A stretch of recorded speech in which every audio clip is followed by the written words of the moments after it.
তারা হচ্ছে বড়লোক বাপের ছোট লোক পোলা। আজকে আপনাদের আমি কিছু হট কাস্টমারের কথা বলবো। তার কারণটা হচ্ছে তারা হচ্ছে বড়লোক বাপের ছোট লোক পোলা। এই কথাটা বলার কারণ হচ্ছে যে তারা আমাদের এখান থেকে প্রতিনিয়ত কিন্তু কেশনে আপনাদের প্রোডাক্ট দেওয়া, এটা সকলেই জানেন। তো এখানে আসলে দুইটা কাস্টমার প্রোডাক্ট আপাতত রিটার্ন আসছে, তো এটা দেখাইতেছি। তো এই কথাটা বলার কারণটা হচ্ছে, আমি কাস্টমারের ডিটেলসটা দেখাই। ওনার নাম হচ্ছে স্বাধীন, ঠিক আছে? উনি অর্ডার করছে আপনার ঢাকা থেকে। তো এই কথা বলার কারণটা হচ্ছে যে অনেকে ক্যাশ অনে প্রোডাক্ট অর্ডার করেন, বাট প্রোডাক্ট যখন আপনাদের এরিয়ায় যায় তখন কিন্তু আপনার প্রোডাক্ট রিসিভ করে না, বা আপনাদের ব্যস্ততা দেখান। তো আমাদের এখান থেকে কিন্তু ট্রাস্ট করে আপনাদেরকে প্রোডাক্টগুলো কিন্তু চেক করে সুন্দরভাবে এরকম প্যাকেজিং করে দেন কিন্তু পাঠানো হয়, ঠিক আছে?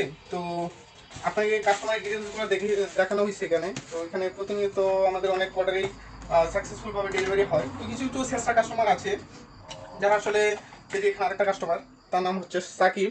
তিনি একটা মাইক্রোফোন অর্ডার করেছিলেন। তো আপনাদেরকে বলবো, আপনাদের যদি টাকা না থাকে সেক্ষেত্রে আসলে আপনারা ক্যাশ অনে অর্ডার করবেন না, বুঝতে পারছেন? কারণ আমাদের এখানে আসলে প্রোডাক্টটি সম্পূর্ণ ক্যাশ অনে পাঠানো হয়। দেন আপনাদের এরিয়ার মধ্যে যাওয়ার পর যদি রিসিভ না করেন, সেই সম্পূর্ণ টাকাটা কিন্তু আমাদেরকে দিতে হয়। তো আপনারা অবশ্যই টাকা থাকলে অর্ডার করবেন, তাছাড়া আসলে অনলাইনে অর্ডার করবেন না। এটাতে অ্যাক্সেসরিজ অর্ডার করতে চান সেক্ষেত্রে আপনারা চাইলে আমাদের ফেসবুক পেজ ড্রাগো থেকে অর্ডার করতে পারেন। তাছাড়া আমাদের অফিসিয়াল ওয়েবসাইট www.dragobeauty.com থেকে অর্ডার করতে পারেন। ধন্যবাদ।